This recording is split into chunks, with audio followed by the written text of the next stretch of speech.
Selamat datang di channel Simar Imam. Sembari mendengarkan tinggalkan like dan komentarnya bosku. Jangan lupa pasang headset kalian. Siapkan kopi dan camilan. Lupakan pahitnya kehidupan. Mari kita dengarkan sambil rebahan. Bab 449. Ye Tianzong berbicara langsung. Apalagi dia tidak eksklusif dalam hal ini. Ia sendiri memposisikan dirinya sebagai pengawal pribadi Ren Yurou. Belum lagi memblokir peluru, meski diminta mati, dia tidak akan mengeluh sama sekali. Menurut Ye Tianzong, hanya ada dua orang yang bisa membuatnya mati demi orang lain dalam hidup ini. Salah satunya adalah Sang Master, yang dapat dikatakan memiliki rahmat untuk menciptakan kembali dirinya sendiri. Yang lainnya adalah Ren Yurou, dia adalah ikatan emosional dan rezekinya. Jadi, sebelum Ren Dongguo selesai berbicara, dia berbicara terus terang. Setelah Ren Dongguo sedikit terkejut, Zhang Chunqin memandangnya dengan serius dan berkata dengan dingin, Ye Tianzong, ini permintaan kami, kamu harus melaksanakannya. Bukankah kamu sangat mencintai putriku? Sekarang, dia akan pergi ke ibu kota provinsi, dan kamu harus mengikutinya. Jangan bilang kalau kamu tidak mau. Meski tidak seserius memblokir senjata seperti yang kamu katakan, jika terjadi sesuatu, kamu harus berdiri secepatnya. Apakah kamu mengerti? Jernih. Ye Tianzong langsung setuju dan berkata terus terang, sebenarnya, Anda tidak perlu banyak bicara tentang permintaan ketiga ini. Saya akan memenuhinya. Sekarang kita telah membahasnya, saya pikir. Tunggu. Sebelum Ye Tianzong sempat menyelesaikannya, Lin Zhengzhou di samping tiba-tiba menyela dan berkata sambil tersenyum, sepertinya kalian telah mencapai kesepakatan satu sama lain. Paman dan bibi saya telah setuju untuk membiarkan Nona Ren pergi ke ibu kota provinsi untuk memeriksa dan mengembangkan karirnya. Ini tidak masalah. Apalagi setelah 3 bab perjanjian, saudara Tianzong akan membantu dan menjaga rumah dan rumah sakit.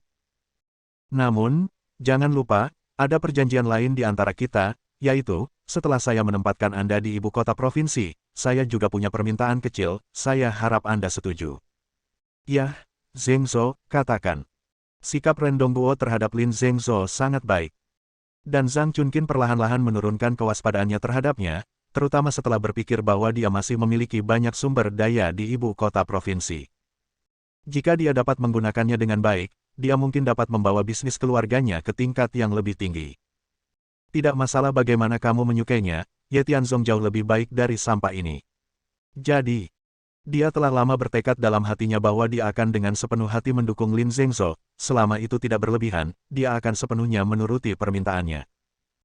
Lagi pula, seluruh keluarga memiliki pemikiran yang sama dengannya, dan berdasarkan pengamatan, dia seharusnya tidak bisa membuat tuntutan yang berlebihan, jadi mengapa tidak? Jadi, Zhang Chunqin kemudian berkata sambil tersenyum, ya, Zhengzhou, aku hampir melupakanmu. Masalah hari ini semua berkat kamu. Jika kamu tidak mengingatkan kami tepat waktu, kami mungkin telah melewatkan kesempatan besar. Yurou, kapan kamu pergi ke ibu kota provinsi untuk inspeksi? Bantu kami menjaga hubungan dengan Tongda Beauty dan kamar dagang. Bagaimanapun, kami akan membutuhkannya di masa depan. Ren Yurou sedikit mengangguk. Saat melihat Lin Zhengzhou, dia mengungkapkan rasa terima kasihnya. Lin Zhengzhou, sebaliknya, menarik napas dalam-dalam dan berkata dengan tenang, sebenarnya, permintaan saya sangat sederhana. Setelah mereka pergi, saya berharap mereka dapat langsung mengenali saudara laki-laki saya Tianzong sebagai saudara baptis saya, dan saya dapat memanggil dia, Nona Ren langsung di masa depan. Kakak ipar, ini juga menunjukkan bahwa kita memiliki hubungan dekat satu sama lain, bagaimana menurut kalian berdua? Apa? Mendengar ini, alis Zhang Chunqin langsung mengernyit. Ren Dongguo, sebaliknya, tidak mengerti apa maksud pihak lain. Namun, sebagai orang yang terlibat, Ye Tianzong bereaksi cepat setelah tertegun sejenak. Jadi begitu. Faktanya, cara terbaik untuk mengendalikan Zhang Chunqin adalah pertama-tama biarkan Zhang Chunqin menuruti kata-kata Lin Zhengzhou. Dari mengirim hadiah hingga pergi ke ibu kota provinsi, citranya tak terlihat. Jadi, Zhang Chunqin meyakinkannya, dan dia menerima dia sebagai saudaranya secara formal. Dengan kata lain, Zhang Chunqin ingin bersikap sopan padanya, dan bahkan di bawah urusan Lin Zhengzhou, dia akan memperlakukannya di masa depan. Saranmu sendiri. Prioritas selanjutnya adalah menyerang kota, dan prioritas tertinggi adalah menyerang jantung. Ide bagus.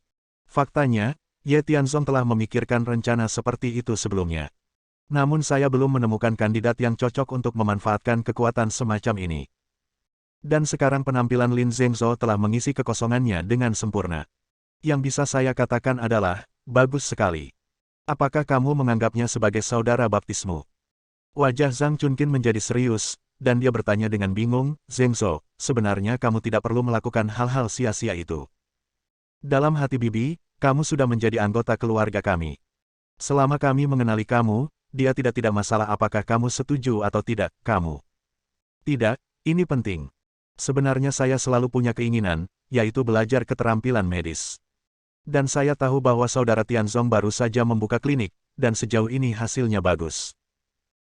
Jadi, maksud saya, setelah mereka pergi ke ibu kota provinsi, klinik tersebut untuk sementara akan diserahkan kepada saya untuk dirawat sebuah keluarga. Formulir ini masih diperlukan, tolong bantu saya paman dan bibi, agar saya dapat sepenuhnya memperlakukan Anda sebagai salah satu anggota keluarga Anda sendiri di masa depan. Selain itu, di masa depan, saya dapat berkontribusi lebih banyak untuk industri keluarga Anda, termasuk kamar dagang. Bagaimana, setuju tidak? Kedengarannya seperti sebuah pertanyaan. Faktanya, ini merupakan efek jera yang parah. Zhang Chunqin ragu-ragu. Ren Dongguo memberi nasihat dari samping. Ren Yurou sebenarnya berharap Lin Zhengzhou bisa berintegrasi penuh ke dalam keluarga. Dia tidak ingin ibunya tahu tentang kakeknya yang mencarinya. Namun kakek meminta dirinya untuk menjaga Lin Zhengzhou dengan baik, jika tidak memiliki identitas asli akan sulit untuk berkoordinasi. Oleh karena itu, rencana yang diajukan oleh Lin Zhengzhou sesuai dengan keinginannya.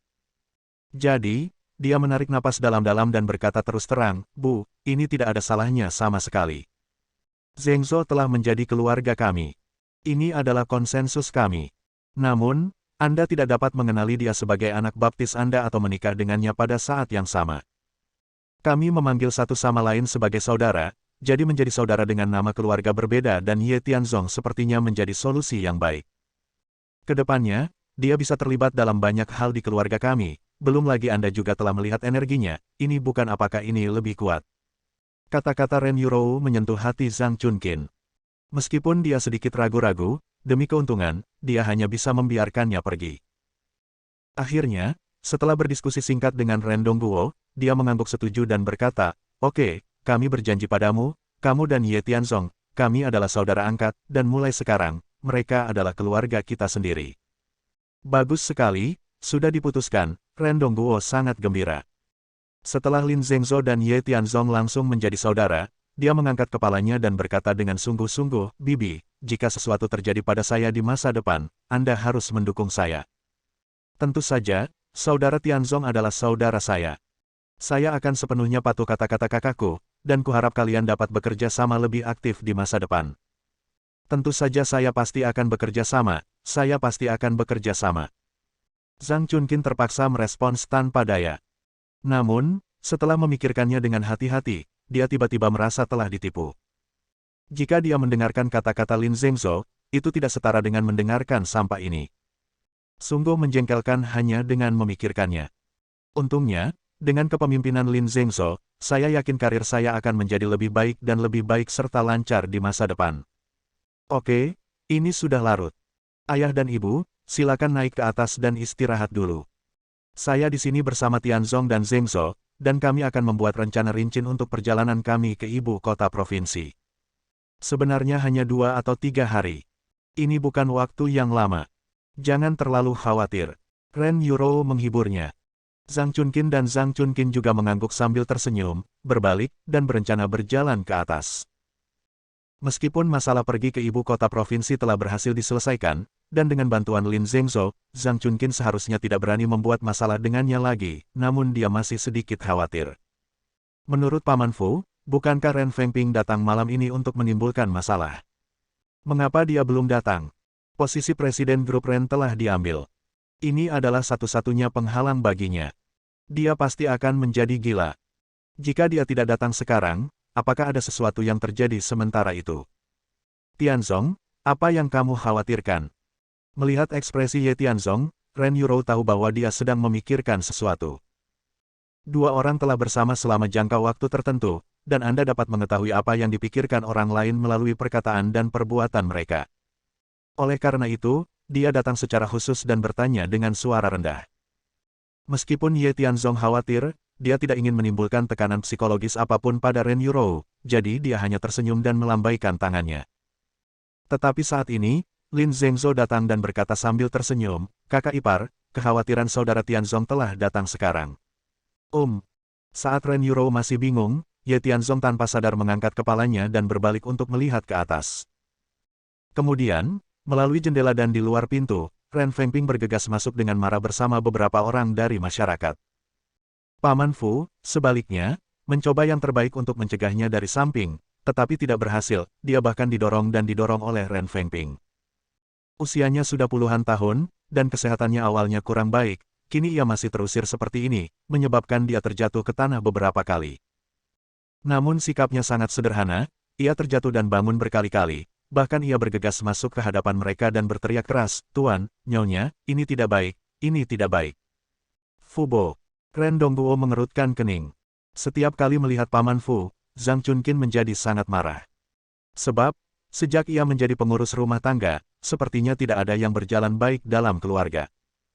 Tetapi jika dia bergegas ke aula dengan tergesa-gesa, tidak ada hal baik yang akan terjadi. Oleh karena itu, Zhang Chunqin langsung memarahi, "Mengapa kamu berlutut dan berteriak? Setiap kali aku melihatmu, sesuatu yang buruk pasti terjadi. Apa, rumahnya terbakar atau ada yang mati?" Tante, mendengar. Lin Zhengzhou segera terbatuk dan berkata untuk mengingatkan, "Sebaiknya kita berhati-hati. Jika ada yang ingin kita katakan, bagaimana menurut Anda?"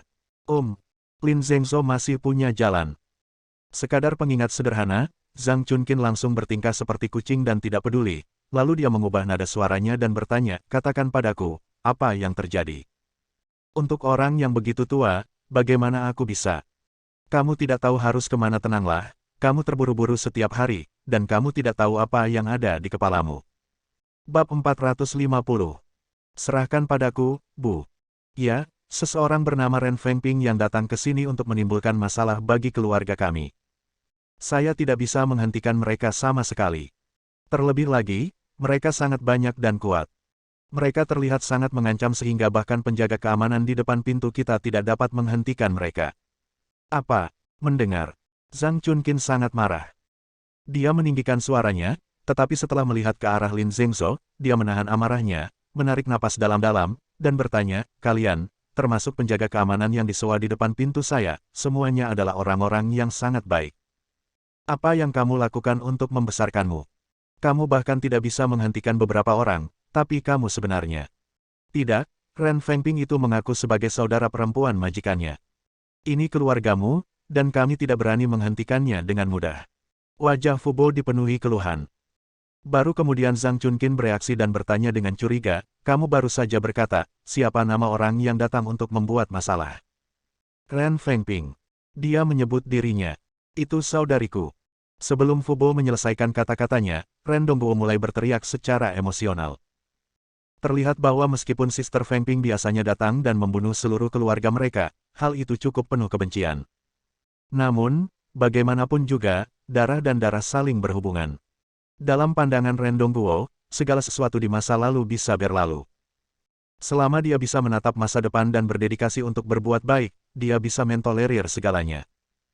Bagaimanapun juga, orang yang dicintai hanya bisa ditemukan di kehidupan ini, tidak ada yang tahu apakah mereka bisa bertemu lagi di kehidupan selanjutnya. Tentu, dia juga orang yang memiliki keuntungan. Apalagi sekarang dia sudah sembuh dari penyakitnya dan mendapatkan banyak kekuatan, dia juga punya ide sendiri. Jika kedua kakak beradik ini masih keras kepala, selain menjauhi satu sama lain sampai mati, jika ada yang lebih keji, maka dia tidak akan pernah berbelas kasihan.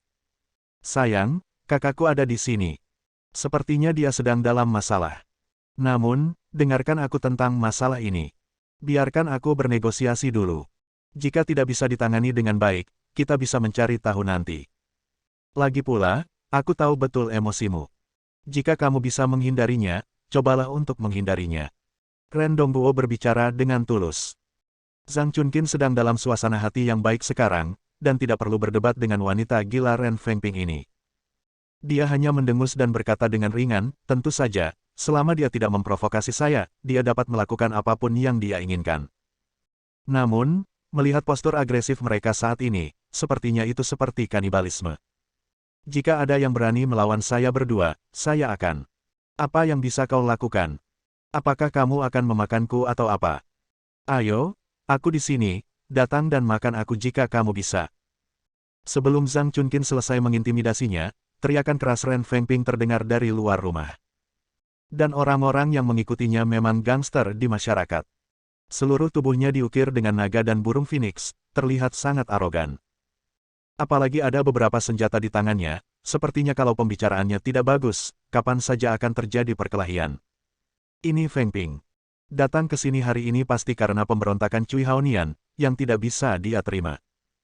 Dia datang ke sini hari ini untuk meminta penjelasan dan bersikap masuk akal, tetapi melihat postur ini, sungguh mengancam dan luar biasa.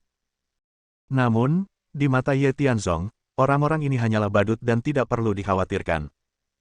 Dia datang, tetapi Cui Haonian tidak datang, termasuk Direktur Ren Group, yang menggagalkan rencananya. Dia bisa saja secara langsung mempromosikan Ren Dongguo naik tahta, tetapi sekarang, tampaknya namanya agak tidak adil dan kata-katanya tidak konsisten. Dan ketika Ye Tianzong sedang memikirkan hal ini, tiba-tiba banyak orang datang dari luar. Di dalam, Cui Haonian memimpin. Ada juga banyak anggota Dewan Cui Group. Orang-orang datang satu demi satu, berteriak, dan dalam sekejap, tempat itu benar-benar terkepung. Kamu, apa yang kamu lakukan? Zhang Chunkin sedikit ketakutan, dan bahkan ketika dia berbicara, dia merasa tegang. Ren Yurou segera mendukung ibunya, mengganggu Ren Dongguo, dan bertanya dengan suara rendah, "Ayah, apa yang terjadi?" Kami menjalankan bisnis kami sendiri, dan grup Ren sebenarnya tidak ada hubungannya dengan kami. Kami belum punya bisnis apapun kontak selama periode ini, dan tiba-tiba begitu banyak orang datang, dan semuanya adalah anggota Dewan Grup Ren, apa yang akan mereka lakukan? Aku juga tidak tahu. Ren Dongguo sendiri bingung dan tidak mengerti situasinya sama sekali. Saat ini, kami tidak melakukan kesalahan apapun satu sama lain dan kami melakukan hal-hal kami sendiri, tidak perlu terlalu tegang. Kakak, apa yang kamu lakukan? Membawa orang-orang ini ke sini untuk membuat masalah di rumah kita tidak cukup bagi kita untuk meninggalkan keluarga Ren. Ren Dongguo kehilangan kendali emosinya. Dia memandang Ren Fengping dan meraung dengan marah. Apakah aku membawanya ke sini? Ren Dongguo, kamu benar-benar saudaraku yang baik, kamu sangat pandai berakting. Melihat Ren Dongguo berpura-pura berada di depannya, Ren Fengping menjadi semakin marah dan berkata dengan sinis, "Yah, Ren Dongguo, di permukaan, kamu pindah dari keluarga Ren kami dan memulai bisnismu sendiri. Tapi kenyataannya, kamu adalah diam-diam berkolusi dengan orang lain. Anda benar-benar dapat melakukannya. Anda benar-benar menemukan Cui Haonian. Sekarang, Cui Haonian adalah pemegang saham kedua grup tersebut. Saya telah menghubungi anggota dewan lainnya dan ingin mengeluarkan saya dan membiarkan Anda menjadi ketua baru grup Ren Anda Ren Dongguo. Mengapa saya tidak melihat sebelumnya bahwa Anda memiliki ambisi seperti itu? Katakan, kamu harus memberiku penjelasan hari ini. Kalau tidak, aku akan melawanmu sampai mati di sini malam ini. Jika kamu tidak ingin aku memiliki kehidupan yang baik, aku akan melawanmu." Dikatakan. Ren Fengping sangat marah sehingga dia mengambil cangkir teh di sebelahnya dan memecahkannya. Ren Yurou dengan cepat membantu Ren Dongguo dan berlari ke samping.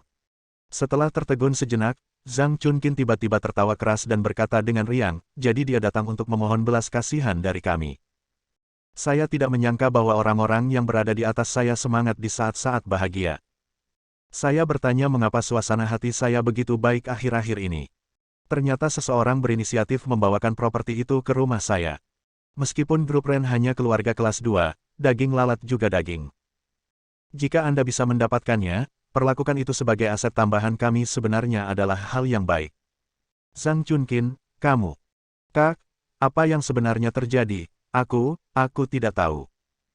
Ren Dongguo masih bertanya di balik selimut, sementara Ren Fengping mengumpat dan pemandangan tiba-tiba menjadi berantakan.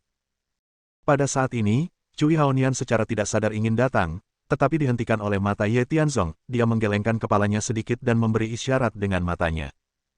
"Lakukan saja, tidak perlu meminta petunjuk agar tidak ketahuan. Selain itu, terserah padanya untuk mengoordinasikan kebohongan tersebut." Terlebih lagi, Ye Tianzong masih ingin terus memeriksa Lin Zhengzhou. "Jika masalah ini bisa diselesaikan dengan lancar, maka saya bisa memanfaatkannya dengan percaya diri dan berani." Lagi pula, ini adalah masalah yang dikendalikan oleh Ren Group. Menurut Ye Tianzong, jika dia ingin mencapai solusi yang memuaskan, Ren Dongguo harus menjabat dengan lancar dan semua dewan direksi harus menyerah. Adapun Ren Fengping, dia punya dua pilihan, langsung menyerah atau pergi. Singkatnya, dia tidak akan menimbulkan masalah lagi mulai sekarang. Selain itu, yang terpenting adalah tidak membiarkan Ren Dongguo menanggung rasa bersalah. Meskipun Cui Haonian memiliki dendam dengan Ye Tianzong sebelumnya, tapi setelah melihat betapa kuatnya dia tidak lagi berani melakukan kesalahan. Dalam hatinya, kata-kata Ye Tianzong adalah perintah. Saya pasti akan berusaha sekuat tenaga untuk menerapkannya. Zheng Zhou, misi terakhir. Berhasil menyelesaikan masalah ini. Mulai sekarang, kamu akan tinggal di sini bersamaku dan bekerja keras. Aku tidak akan menyembunyikan apapun darimu. Namun, untuk menyelesaikan masalah ini di sini, Anda harus mempertimbangkan fakta bahwa Ren Fengping adalah saudara kandung ayah mertua saya. Anda harus memahami maksud saya, bukan? Meskipun dia sudah percaya pada kemampuan Lin Zhengzhou, Ye Tianzong masih merasa tidak nyaman menangani detail ini, jadi dia bersandar di sampingnya dan mengingatkannya dengan suara rendah. Tetapi, Lin Zhengzhou ini memang memiliki dua kuas. Tidak ada apapun dalam 4 transformasi yang dapat menggerakkan wajahnya, dari awal hingga akhir, dia selalu tersenyum, tidak panik, tetapi juga sangat tenang. Setelah dia tersenyum dan mengangguk, dia pergi dan menuju ke tempat kejadian. Semuanya, diamlah dan dengarkan apa yang aku katakan dulu. Cui Haonian, yang menerima instruksi Ye Tianzong, berjalan ke lapangan. Di depan Ye Tianzong, dia adalah cucunya. Namun di mata orang lain, dia masih menjadi pemegang saham superior kedua. Ren Fengping perlu mengandalkannya untuk mengamankan posisinya sebagai presiden. Ren Dongguo percaya bahwa Ren Group adalah bisnis keluarganya, tidak peduli seberapa besar bisnis luarnya. Namun warisan leluhur tidak bisa hilang, jadi dari lubuk hatinya yang paling dalam, dia masih sangat menghormati Cui Haonian. Jadi, saat dia datang, semuanya menjadi sunyi. Dia datang ke tengah, memandang semua orang, dan berkata dengan lantang, seorang anak laki-laki mewarisi bisnis ayahnya. Sejak zaman kuno, laki-laki telah mewarisi kedudukan keluarga. Meskipun saya bukan dari keluarga Ren, sebagai pemegang saham kedua grup Ren, saya memiliki tanggung jawab dan kewajiban untuk memastikan keamanan grup. Saat ini, ada 3 kandidat, dan Ren Fengjiao telah memilih untuk mundur secara sukarela. Ren Fengping hanyalah seorang wanita, dan reputasinya tidak baik di saat-saat biasa. Itu jelas mustahil untuk menyerahkan kelompok sebesar itu ke tangannya. Oleh karena itu, satu-satunya kandidat adalah Ren Dongguo. Alasan ini cukup sempurna. Ye Tianzong menarik napas dalam-dalam dan memperhatikan dengan dingin, lebih peduli tentang bagaimana Lin Zhengzhou menanganinya. Setelah mendengar berita itu, perasaan Ren Dongguo campur aduk. Sejujurnya, sejak saya lahir, sejak saya berakal sehat, saya selalu memiliki keinginan, yaitu dapat memimpin grup Ren dan menjadikan bisnis keluarga semakin kuat. Namun karena kondisi dan masalah kemampuan saya sendiri, belum ada solusi. Tapi sekarang, mendapatkan berita seperti itu tiba-tiba terdengar seperti hal yang baik. Namun, kakak kedua berhenti dan kakak tertua menangis. Sejujurnya, ini membuatnya merasa sangat tidak nyaman. Jika ia bisa membuat keluarga hidup harmonis, ia merasa tidak masalah meski harus tidur di udara terbuka. Kami mendukung keputusan Tuan Cui. Tuan Cui bersedia membiarkan Ren Dongguo menjabat sebagai presiden baru, dan kami pasti akan mendukungnya sepenuhnya. Presiden Ren, tolong ambil alih. Faktanya, semua anggota dewan lainnya mengikuti jejak Cui Haonian. Apa yang dia katakan adalah apa adanya. Jika Anda melawannya, saham Anda sendiri juga akan sangat terpengaruh. Bersambung. Nantikan bab selanjutnya bosku.